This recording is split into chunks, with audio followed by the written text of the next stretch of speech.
आइए सुनते हैं मधु काकड़िया जी की कहानी बुलंद हस्तियों के बीच एक शाम। वाकया उन दिनों का जब महानगर मुंबई को धीरे धीरे सोखने, खोजने और समझने में लगा था मैं।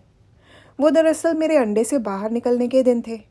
इसलिए हर शाम मैं अपने दड़बे से बाहर निकलता और जब भी निकलता आंटी को अंग्रेज़ी के एल आकार के बने सोसाइटी के प्रांगण में ढेरों नीम, पीपल, चंपा, चमेली और गंधराज के पेड़ों से घिरे लंबे से लॉन में टहलते हुए देखता था। अपने समय के अंधेरों से घिरे लोगों के बीच भी आंटी अपने ही में रमी रहती थी, खोई खोई सी, गुनगुनाती सी। कभी प्रैम यानी बच्चों की गाड़ी में बैठे गोल गदराए खूबसूरत बच्चों को निहारती, जिन्हें उनकी बदकिस्मती और महंगाई की मारी आयाएं घुमाती रहती, तो कभी जोगन की सी निस्संगता से जॉगिंग करते घुटने से ऊपर पहने लड़कियों की मस्त चाल, नंगी टांगें और खुली बाहों को देखती रहती, तो कभी आंखों में खुला अचंभा लिए तितली की तरह उड़ती आधुनिकाओं को अपने पालतू कुत्तों को सैर कराते देखती। कई बार बगीचे के कोनों अतरों में आंटी की ही हमउम्र महिलाओं का ग्रुप भजन कीर्तन करते हुए भी दिख जाता, पर उनमें शामिल होने के बजाय परम निरपेक्ष भाव से आंटी पास से हवा के शांत झोंके की तरह गुजर जाती। मंद मंद मुस्कान और जीवन राग बिखेरती आंटी चलती भी यूं जैसे उस दुनिया और धरती से उन्हें कोई शिकायत नहीं हो। लगभग 55 वर्षीय आंटी मेरी पड़ोसी थी। ये बात अलग है कि ये भी मैं तभी जान पाया जब मुझे उनकी ज़रूरत महसूस होने लगी। मैं 5वें माले की एक तरफ था और आंटी लिफ्ट के एकदम दूसरी तरफ। आंटी के परिदृश्य में आते ही चट्टान की तरह कठोर और वजनी हमारे दिन एकाएक तितली के पंखों की तरह रंगीन और हल्के हो गए थे। आंटी, आज मेरा कुरियर आएगा, प्लीज़ रख लेना। आंटी, ये लो चाबी, मेरी मेड आए तो काम करवा लेना। आंटी, धोबी को ये कपड़े दे देना। आंटी, प्लीज़ दूध वाला आए तो दूध ले लेना। नहीं, गरम में आकर कर लूँगा। क्या कहा? दूध फट जाएगा? ठीक है, गरम भी कर लेना आंटी जी। दरअसल मैं मुंबई से एमबीए कर रहा था। हम 4 लड़के आंटी के पास वाले फ्लैट में एक ही साथ रहते थे। हम सुबह सुबह ही निकल जाते, दिन भर हमारी क्लास चलती। इस कारण कभी डाक तो कभी धोबी, कभी दूध वाला तो कभी काम वाली बाई, सभी को अब जैसे आंटी का खुला घर मिल गया था। दिन भर आंटी हमारी प्रतिनिधि बनी हमारा सामान देती लेती रहती और हम निश्चिंत हो कॉलेज में भी देर तक मस्ती करते रहते। हमारी पौ 12 थी, क्योंकि अब हमें चिंता नहीं थी कि हम नहीं पहुँचे तो घर की व्यवस्था गड़बड़ा जाएगी। अब काम वाली आंटी से चाबी ले लेती, धोबी आंटी से कपड़े ले लेता, किराने वाला आंटी के पास हमारा सामान रख देता, दूध वाला आंटी को दूध दे देता। आंटी की सुदारता की खबर जाने कैसे उड़ते हुए हमारे दूसरे पड़ोसी मिस्टर गोयल तक भी पहुंच गई। एक दिन मैंने देखा मिस्टर गोयल का 3 वर्षीय बेटा सोनू आंटी की गोद में बैठा बैठा चना बादाम टूंग रहा था। वो टीवी पर छोटा भीम देखने की जिद कर रहा था और आंटी उसे समझा रही थी कि ज़्यादा टीवी देखने से बच्चों की कोमल आंखें खराब हो जाती हैं, और उसे कोई नीली परी की कहानी सुनाकर बहला भी रही थी। कई बार सोनू कुछ समझ नहीं पाता, वो पूछना चाहता तो भी पूछ नहीं पाता। आंटी चिंतित होकर कहने लगी, क्या होगा इन बच्चों का भी, ना ये ठीक से अंग्रेज़ी बोल पाते हैं और ना ही हिंदी। इस कारण इनके अंदर एक अलग तरह की घुटन रहती है। बच्चे भी क्या करें, इनकी मातृभाषा हिंदी है, पर माएँ हैं कि जन्म से ही अंग्रेज़ी बोल बोल कर हिंदी सीखने ही नहीं देती। मैंने एक बार कहा भी मिसेस गोयल से, तो कहने लगी, यदि मैं अंग्रेज़ी नहीं बोलूँगी तो अंग्रेज़ी इसके लिए एलियन भाषा बन के रह जाएगी। सोचो, यदि मातृभाषा एलियन रह जाए तो ज़्यादा नुकसान है या विदेशी भाषा एलियन रह जाए तो ज़्यादा नुकसान है। मैं क्या बोलता, खुद मैं भी अपने नन्हे मुन्ने भतीजों से अंग्रेज़ी में ही बोलता था, पर उस दिन जाने अनजाने मेरी मन की कोई फाँक भी आंटी के विचार में शामिल हो गई थी। इस कारण आंटी की बात का जवाब देने के बजाय मैंने बात घुमाकर पूछ डाला, आंटी, ये कहाँ से आ टपका? आंटी ने अद्भुत जवाब दिया, ये मेरे एकांत को रचने और मेरी ज़िंदगी में आनंद घोलने आ पहुँचा। अपने आराम और दूसरे कामों को स्थगित कर आंटी पूरी गंभीरता से मुंडी हिला हिलाकर, मुंह बना बनाकर और आंखें मटका मटका कर उसे कहानी सुनाती रहीं, जैसे भावी पीढ़ी का निर्माण कर रही हों, और किसी गंभीर श्रोता की तरह सोनू कहानी सुनता रहा। मिस्टर और मिसेस गोयल दोनों ही अपनी अपनी कंपनी में सीनियर मैनेजर थे। मिसेस गोयल अपने 3 वर्षीय बेटे सोनू को अपने साथ ही ले जाती थी। उसे वो किसी क्रैच में डालकर फिर ऑफिस जाती। कई बार शाम को क्रैच की गाड़ी पहले आ जाती, मिसेस गोयल बाद में आती। जालीदार बंद गाड़ी में बैठा सोनू अक्सर रोता रहता। कई बार हमसे जिद करता कि हम उसे अपने साथ ले चलें। एक बार सोनू से बात करते करते ही बदबू का भपका सा लगा। मुझे लगा आसपास कुछ गंदा पड़ा होगा। मैंने सोनू के ड्राइवर से कहा कि वो गाड़ी थोड़ी दूर पार्क कर दे, यहाँ बदबू आ रही है। वो हंसने लगा। उसने कहा ये इसके पैंट से आ रही है, इसने पॉटी कर दी है। मैं तो जैसे आसमान से गिरा। हे भगवान, ये सब भी होता है। मैंने उतावला होकर कहा, जब तुम जानते हो तो उसकी पैंट क्यों नहीं बदलते?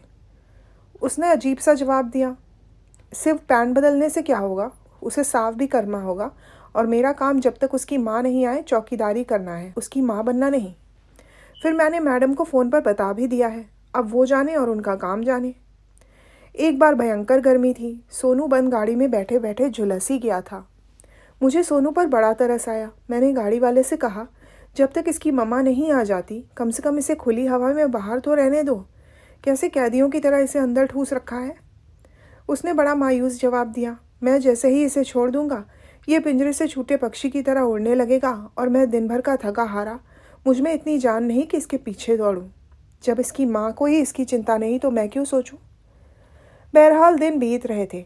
हम सब जिंदगी को झेलने और उसके बंदोबस्त में लगे थे। ये वो दिन थे जब भविष्य में कुछ बन पाने के नस्तोड़ तनाव में ही हमारा वर्तमान स्वाहा हो रहा था। इस तनाव को झेल ना पाने की वजह से हमारे एक सहपाठी का मानसिक संतुलन ही बिगड़ गया था और उसे कॉलेज स्थगित कर काउंसलिंग लेनी पड़ रही थी। एक ने आत्महत्या की असफल चेष्टा की।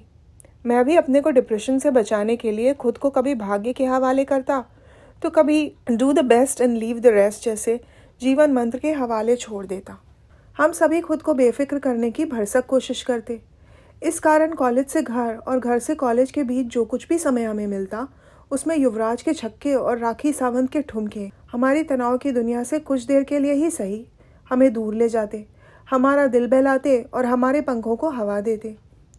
उन्हीं दिनों एक बार आंटी का घबराया हुआ फ़ोन मेरे पास आया। तुरंत आओ, सोनू को बहुत उल्टियाँ हो रही हैं, उसकी माँ फ़ोन नहीं उठा रही है। मैं भी घबरा गया। घर पहुंचा तो देखा कि सदैव खिला सा रहने वाला आंटी का मुखमंडल चिंता और थकान के बादलों से घिरा हुआ था। आंटी की साड़ी उल्टी से लथपथ थी। पूरे घर में अजीब सी गंध थी। जंगली हिरन की तरह हर तरफ धमा चौकड़ी मचाने वाला सोनू गमछा ओढ़े सोफे पर ही अधमरा सा लेटा हुआ था। आंटी आंगन को फिनाइल से साफ करते हुए फ़ोन पर मिसेस गोयल से बतिया रही थी। मिसेस गोयल आंटी को फ़ोन पर समझा रही थी, आप चिंता मत कीजिए, ये तो इसी प्रकार उल्टी करता रहता है, इसने क्रच में कुछ ज़्यादा खा लिया होगा। आप तो बस इसे थोड़ा नमक चीनी घुला पानी पिला दीजिए। मैं 9 बजे तक पहुंच जाऊंगी। क्या बताऊं, आज बॉस के साथ एक ज़रूरी मीटिंग में फंस गई हूं। उस दिन पहली बार देखा मैंने कि आंटी को शुभ होते हुए। माथा पकड़कर वो बोली, हे भगवान, क्या हो गया है इसकी माँ को? बेटा अधमरा हो रहा है, अभी तक 6 उल्टियाँ कर चुका है और इसकी माँ कह रही है चिंता की कोई बात नहीं, क्रच में ज़्यादा खा लिया होगा, ये तो इसी प्रकार करता रहे उल्टी। हे भगवान, किस हादसे में मर गई है इनकी ममता? किसने बना दिया इन्हें ऐसा? कैसा समय है, बॉस को फुल टाइम, पति को पार्ट टाइम और बच्चे घास फूस की तरह बढ़ रहे हैं। चेहरा देखो इसका, कैसे छुहारे सा सूख गया है। और बात करते करते ही आंटी ने मुझे सोनू के लिए नमक चीनी का पानी बनाने में लगा दिया और खुद सोनू के कपड़े बदलने में लग गई। हमेशा सोनू को छोटा भीम देखने से रोकने वाली आंटी ने इस बीच खुद ही टीवी पर छोटा भीम लगा दिया, जिससे सोनू का मन लगा रहे।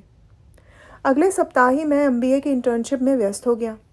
आंटी के यहाँ आना जाना थोड़ा कम हो गया, लेकिन फिर भी हम दोनों घरों के बीच आंटी को लेकर अदृश्य खींचातनी चलती रहती थी। आंटी जैसी दुधारू गाय को हम सब अपने अपने खूंटे से बांध लेना चाहते थे।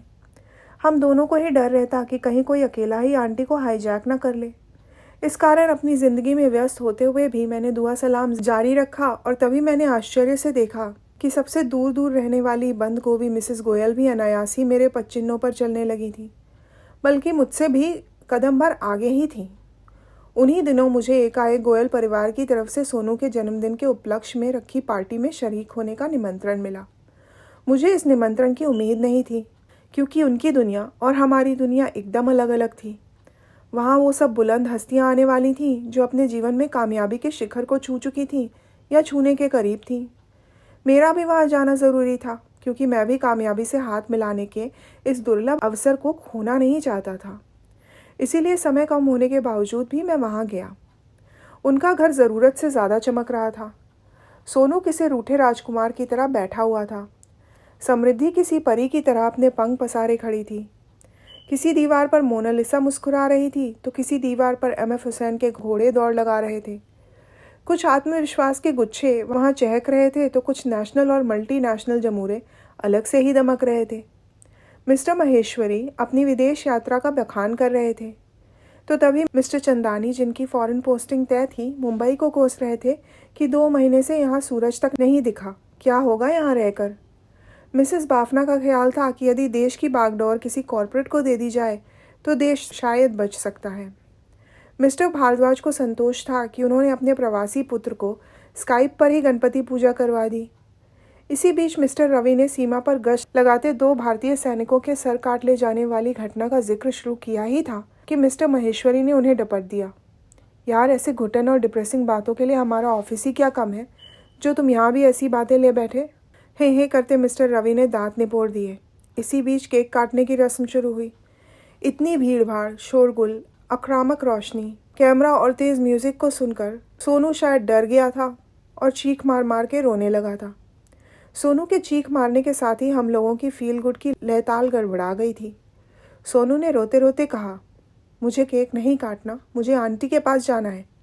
और तभी जैसे 26/11 का अटैक हो गया हो। गोयल दंपति को सांप सूंघ गया। चिड़िया सी चहकती मिसेस गोयल की बिल्लौरी आंखें छिपकली की आंख की तरह बाहर निकल आईं। शिट यार, आंटी को तो बुलाना ही भूल गए। मिसेस गोयल इस चूक के लिए अपने पति को बुरा भला कहने लगी। किसी को नहीं भूले, एक आंटी को ही कैसे भूल गए। हर दिन 1.5-2 घंटे रख ही लेती हैं सोनू को। उन्हीं के चलते मैं पूरी शाम सोनू को लेकर निश्चिंत रहती हूँ।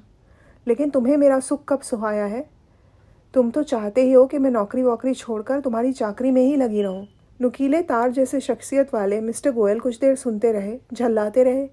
पत्नी को शांत करने की कोशिश भी की, पर पत्नी थी कि एकदम गरम स्त्री, बेकाबू, जंगली बिल्ली की तरह नोचने झपटने को तैयार। पार्टी की रंगत बिगड़ते देखकर उन्होंने भी अंतिम दाव लगाया और फिर डफर कर दिया मिसेस गोयल को। क्या आंटी आंटी की रट लगा रखी है? अरे ये तो सोचो कि इस पिज्ज़ा, बर्गर, डांस और ड्रिंक की पार्टी में आकर क्या कर लेती आंटी।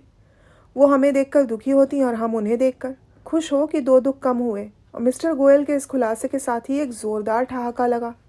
बादल छटे, तापमान सामान्य हुआ, पार्टी की रंगत लौटी। मिसेस गोयल फिराव भगत में लग गईं। तेज़ म्यूज़िक पर कुछ जोड़े थिरकने लगे। कजरारे कजरारे तेरे नैना बड़े कजरारे।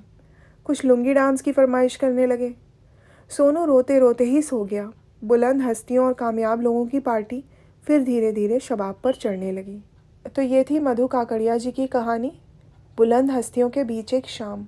सुनने के लिए धन्यवाद।